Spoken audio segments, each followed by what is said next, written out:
आजा एकादशी व्रत कथा। हर एक रचना। राधे राधे दोस्तों, आप सभी का दिन शुभ और मंगलमय हो। आज भाद्रपद मास के कृष्ण पक्ष की एकादशी तिथि है और इस एकादशी को आजा एकादशी के नाम से जाना जाता है। कुछ स्थानों पर इसे आजा ग्यारस के नाम से भी जाना जाता है। इस एकादशी का व्रत करने एवं कथा सुनने से संतान सुखी रहती है। उस पर आने वाले हर संकट दूर हो जाते हैं और गरीबी तथा दरिद्रता दूर हो जाती है। तो आज मैं आपको सुना रही हूँ अजा एकादशी की बड़ी ही दुर्लभ कथाएं। किंतु एक बात का विशेष ध्यान रखिएगा, इन कथाओं को पूरा सुनने से ही सभी मनोकामनाएं पूर्ण होती हैं। कथाओं को आधा अधूरा सुनने से पूर्ण फल प्राप्त नहीं होता है। तो आइए बड़ी ही श्रद्धा और प्रसन्न चित्त मन से इन कथाओं को सुनते हैं। अर्जुन ने भगवान श्री कृष्ण से कहा, हे पुंडरीकाक्ष, मैंने श्रावण शुक्ल एकादशी अर्थात पुत्रदा एकादशी का सविस्तार वर्णन सुना है। अब आप कृपा करके मुझे भाद्रपद माह के कृष्ण पक्ष की एकादशी के विषय में भी बतलाइए। इस एकादशी का क्या नाम है तथा इसके व्रत का क्या विधान है? इसका व्रत करने से किस फल की प्राप्ति होती है? अर्जुन की बात सुनकर भगवान श्री कृष्ण ने कहा, हे कुंती पुत्र, भाद्रपद माह के कृष्ण पक्ष की एकादशी को अजा एकादशी कहते हैं। इसका व्रत करने से सभी पाप नष्ट हो जाते हैं। इस लोक और परलोक में मदद करने वाली इस एकादशी व्रत के समान संसार में दूसरा कोई व्रत नहीं है। इस एकादशी के व्रत को विधि पूर्वक करने से समस्त कष्ट समाप्त हो जाते हैं और इच्छित फल की प्राप्ति होती है। व्यक्ति को पुनर्जन्म के आवागमन से मुक्ति मिलती है, पूर्व जन्म की बाधाएं दूर होती हैं और अंत में परम धाम जाने का अवसर मिलता है। भगवान श्री कृष्ण ने कहा कि इस व्रत को सात्विक मानकर एवं विधि पूर्वक करने से प्राणी आवागमन के चक्र से मुक्त हो जाता है। इस एकादशी के व्रत का फल अद्भुत है। श्री हरि विष्णु भगवान की पूजा करके इस व्रत का महात्म्य पढ़ने और सुनने से अश्वमेध यज्ञ का फल प्राप्त होता है। भगवान श्री कृष्ण ने कहा, हे अर्जुन, अब ध्यान पूर्वक इस एकादशी के महात्म्य का श्रवण करो। भगवान श्री कृष्ण कहते हैं, हे अर्जुन, पौराणिक काल में भगवान श्री राम के वंश में अयोध्या नगरी में एक चक्रवर्ती राजा हरिश्चंद्र नाम के हुए थे। राजा अपनी सत्यनिष्ठा और ईमानदारी के लिए प्रसिद्ध थे। एक बार देवताओं ने इनकी परीक्षा लेने की योजना बनाई। राजा ने स्वप्न में देखा कि ऋषि विश्वामित्र को उन्होंने अपना राजपाट दान कर दिया है। सुबह विश्वामित्र वास्तव में उनके द्वार पर आकर कहने लगे, तुमने स्वप्न में मुझे अपना राज्य दान कर दिया। राजा ने सत्यनिष्ठ व्रत का पालन करते हुए संपूर्ण राज्य विश्वामित्र को सौंप दिया। दान के लिए दक्षिणा चुकाने हेतु राजा हरिश्चंद्र को पूर्व जन्म के कर्म फल के कारण पत्नी, बेटा और खुद को बेचना पड़ा। हरिश्चंद्र को एक डोम ने खरीद लिया जो शमशान भूमि में लोगों के दाह संस्कार का काम करवाता था। स्वयं वह एक चांडाल का दास बन गया। उसने उस चांडाल के यहाँ कफन लेने का काम करने लगे, किंतु उसने इस आपत्ति के काम में भी सत्य का साथ नहीं छोड़ा। जब इसी प्रकार से उसे कई वर्ष बीत गए तो उसे अपने इस नीच कर्म पर बड़ा दुख हुआ और वह इससे मुक्त होने का उपाय खोजने लगे। वह सदैव इसी चिंता में रहने लगा कि मैं क्या करूं, किस प्रकार इस नीच कर्म से मुक्ति पाऊं। एक बार की बात है, वह इसी चिंता में बैठा था कि गौतम ऋषि उसके पास पहुंचे। हरिश्चंद्र ने उन्हें प्रणाम किया और अपनी दुख भरी कथा सुनाने लगे।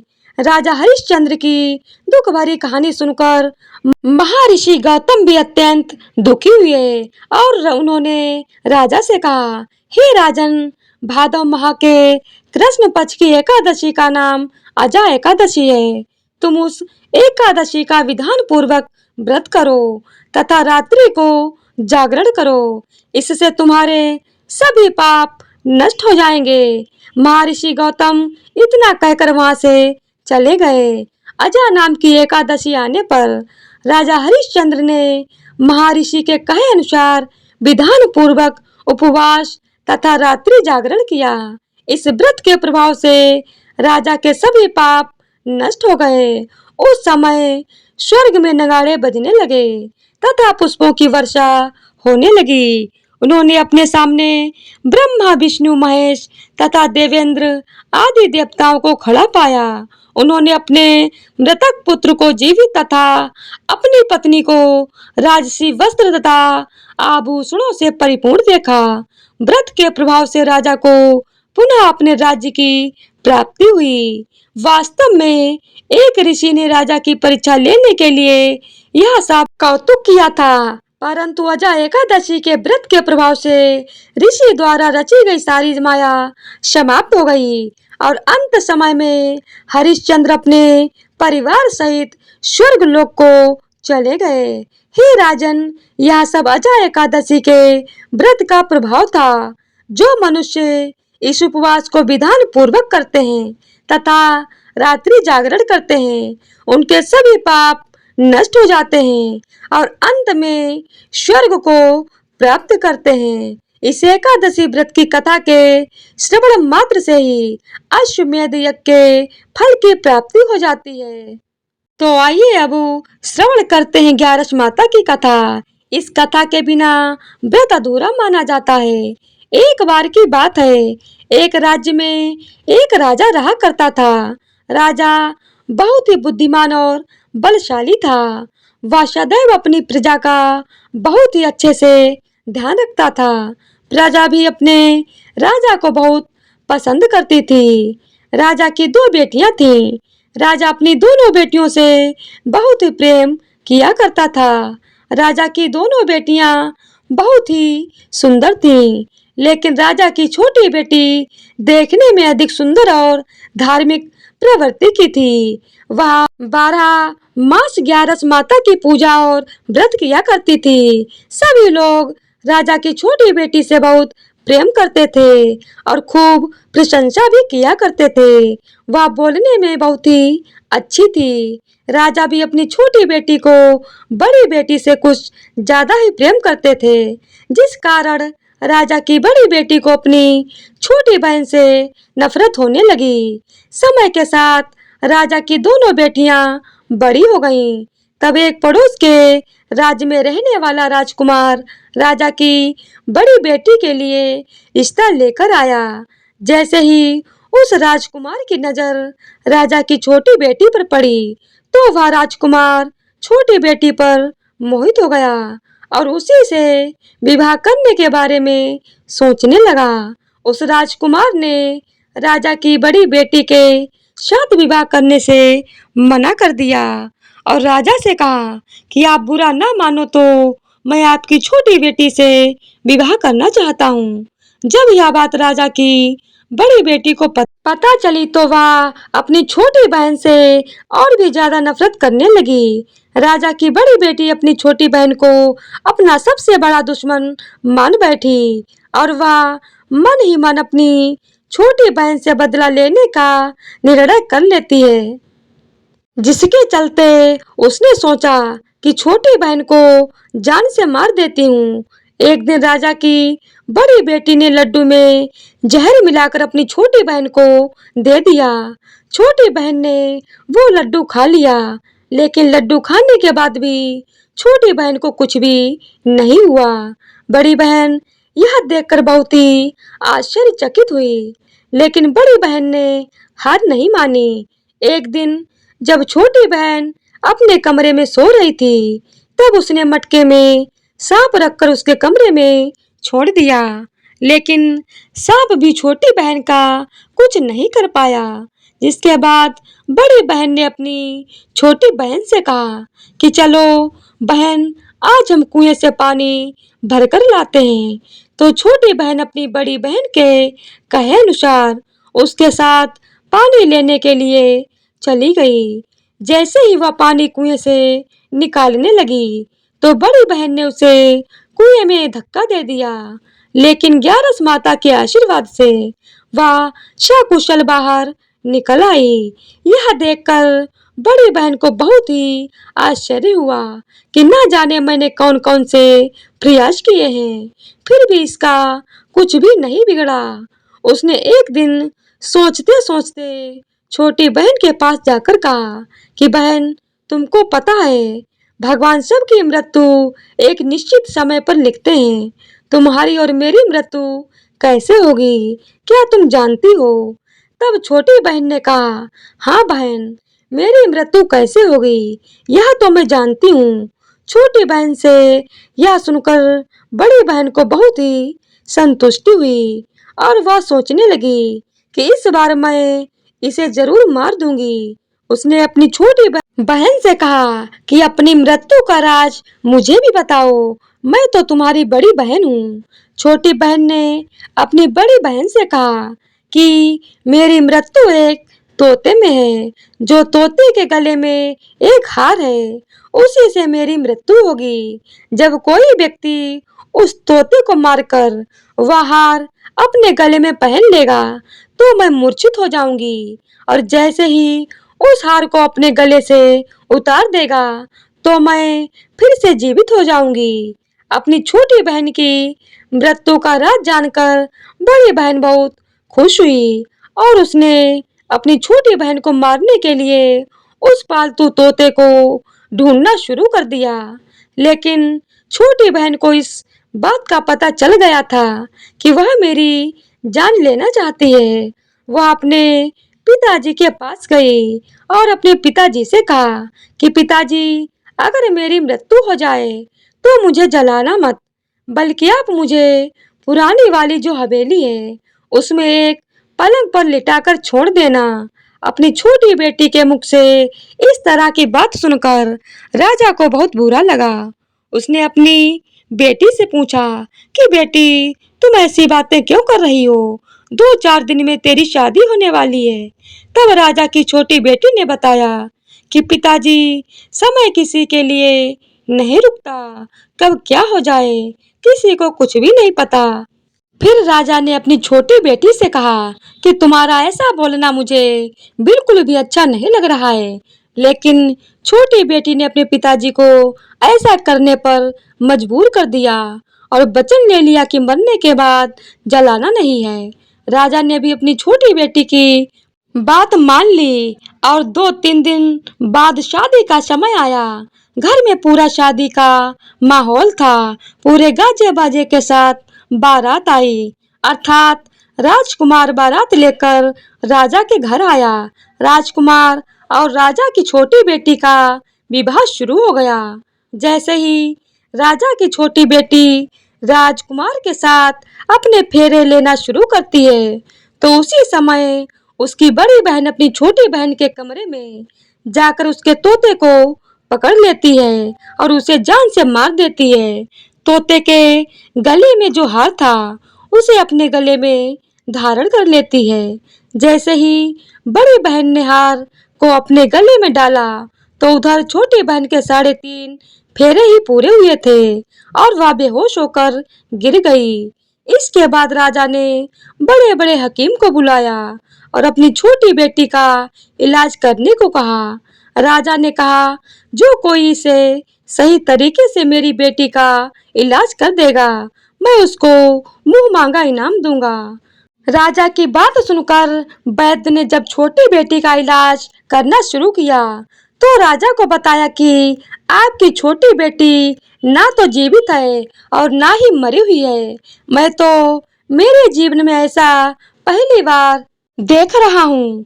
तो राजा ने वैद्य और हकीम को कह दिया कि यह बात बाहर किसी को मत बताना। अगर तुमने यह बात और किसी को बताई तो हम तुम्हें फांसी की सजा दे देंगे। राजा अपनी छोटी बेटी को पुराने महल में ले जाकर एक पलंग पर लेटा दिया और वहां पर कुछ सैनिकों को तैनात कर दिया और स्वयं महल पर आ गए। राजा की बड़ी बेटी अपने पिताजी के पास गई और कहने लगी कि पिताजी, अगर यह शादी संपन्न नहीं हुई तो आपकी इज्जत का क्या होगा? अगर आप कहो तो मैं आपकी इज्जत बचाने के लिए राजकुमार से शादी करने के लिए तैयार हूँ। राजा ने अपनी बड़ी बेटी की बात मानकर छोटी बेटी के कपड़े बड़ी बेटी को पहना दिए और मंडप पर भेज दिया। लेकिन राजकुमार यह जान गया था कि यह राजा की छोटी बेटी नहीं है, तो उसने शादी करने से मना कर दिया। लेकिन वहां पर आए सारे लोगों ने राजकुमार को शादी करने के लिए विवश कर दिया और राजा की बड़ी बेटी से शादी उस राजकुमार की करवा दी। बचे हुए 3.5 फेरे बड़ी बेटी के साथ करवा दिए गए। उसके बाद राजकुमार राजा की बड़ी बेटी को अपने महल में ले गया।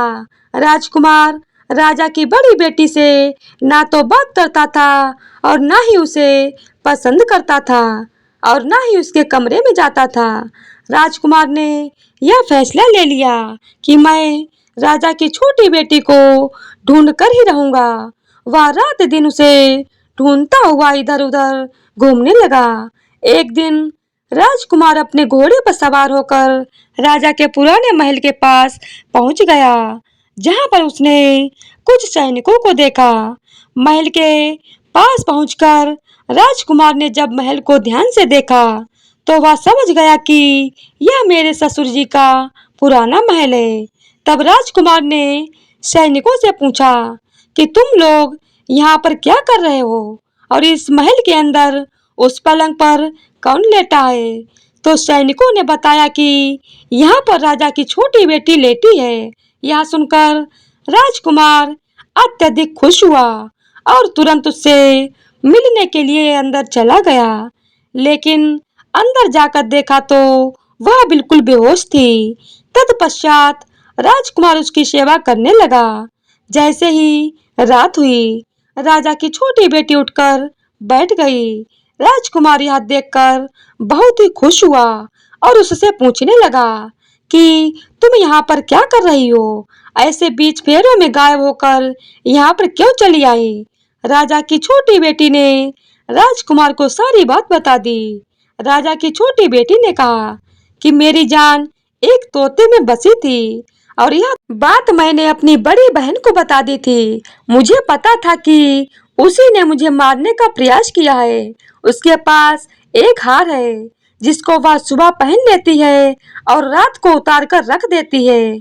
जब तक वह हार को पहने रखती है तब तक मैं मूर्छित रहती हूँ और जैसे ही वह हार को उतार देती है तो मैं जीवित हो जाती हूँ और जब तक मेरी बड़ी बहन के पास वह हार है तब तक मैं ऐसे ही जीवित और मूर्छित होती रहूंगी। मेरी बड़ी बहन के पास जो हार है, अगर वह मेरे हाथ में आ जाए तो मैं हमेशा के लिए जीवित हो जाऊंगी।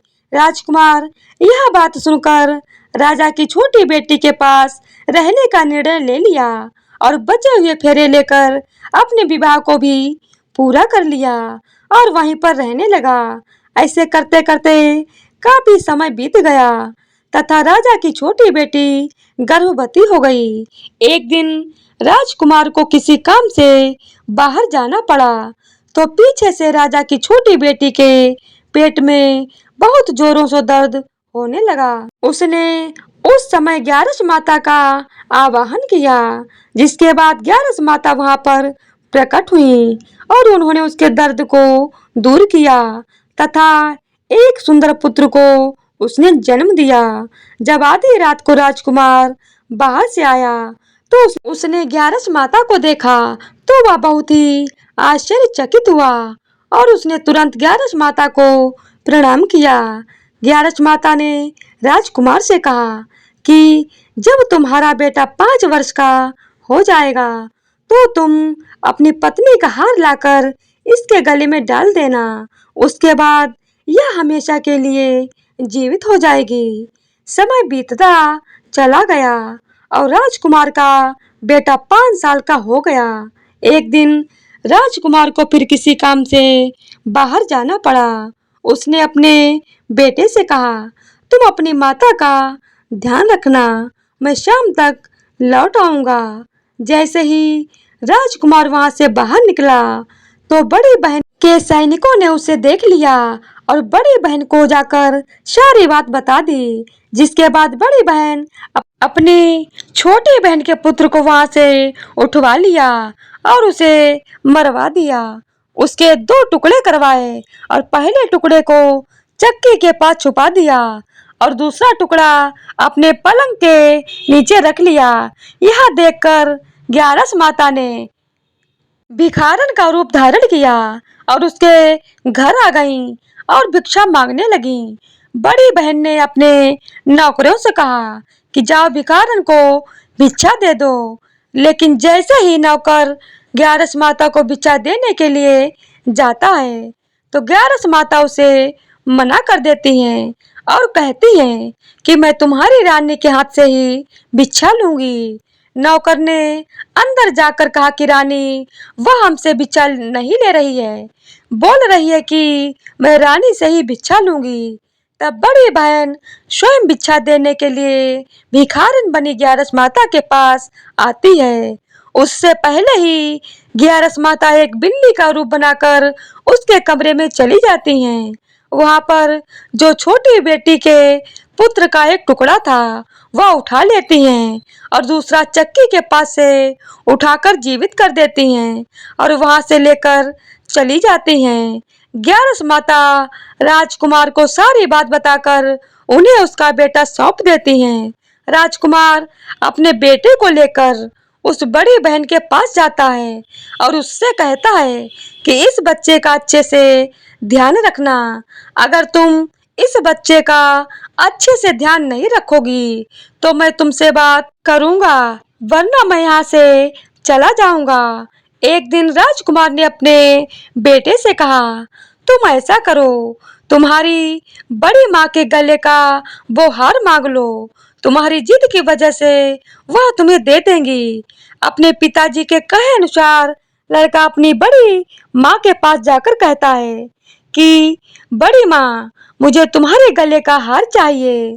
यह सुनकर उसकी माँ को पहले तो बहुत गुस्सा आता है, पर उसको याद आता है कि राजकुमार ने कहा है कि अगर मैं इस बच्चे का अच्छे से ध्यान रखूंगी तो ही वह मुझसे बात करेंगे। वह सोचती है कि छोटी बहन अब तक तो मर गई होगी, उसे जला भी दिया गया होगा, अब कौन सी जिंदा होने वाली है।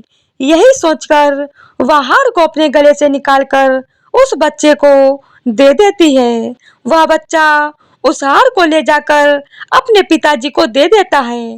राजकुमार अपने बेटे और उस हार को लेकर वहां से चला जाता है और जाते हुए कहकर जाता है कि तुम हमारे लिए खाना बनाकर तैयार रखना, मैं शाम को आकर तुम्हारे साथ ही खाना खाऊंगा। यह कहकर अपने बेटे को लेकर वहां से सीधा राजा के पास जाता है और राजा को सारी बात बता देता है। राजा अपनी बड़ी बेटी की यह करतूत सुनकर बहुत ही क्रोधित होते हैं और अपनी परवरिश को दोष देने लगते हैं। राजा राजकुमार को अपनी छोटी बेटी के साथ रहने का आदेश देते हैं। राजकुमार वह हार लेकर छोटी रानी के पास जाता है और उसके गले में वह हार डाल देता है, जिससे वह जीवित हो जाती है और दोनों बहुत ही खुश होते हैं। राजकुमार अपने बेटे और पत्नी को लेकर अपने राज्य में चला जाता है। इस तरह ग्यारस माता की कृपा से राजा की छोटी बेटी को अपने जीवन में आई तमाम मुसीबतों से छुटकारा मिल जाता है और वह सुखपूर्वक जीवन व्यतीत करने लगती है। तो एक बार प्रेम से बोलिए ग्यारस माता की जय हो, लक्ष्मी नारायण भगवान की जय हो। तो आज की वीडियो अगर आप लोगों को पसंद आई हो तो वीडियो को लाइक शेयर और चैनल को सब्सक्राइब कर दीजिएगा। धन्यवाद।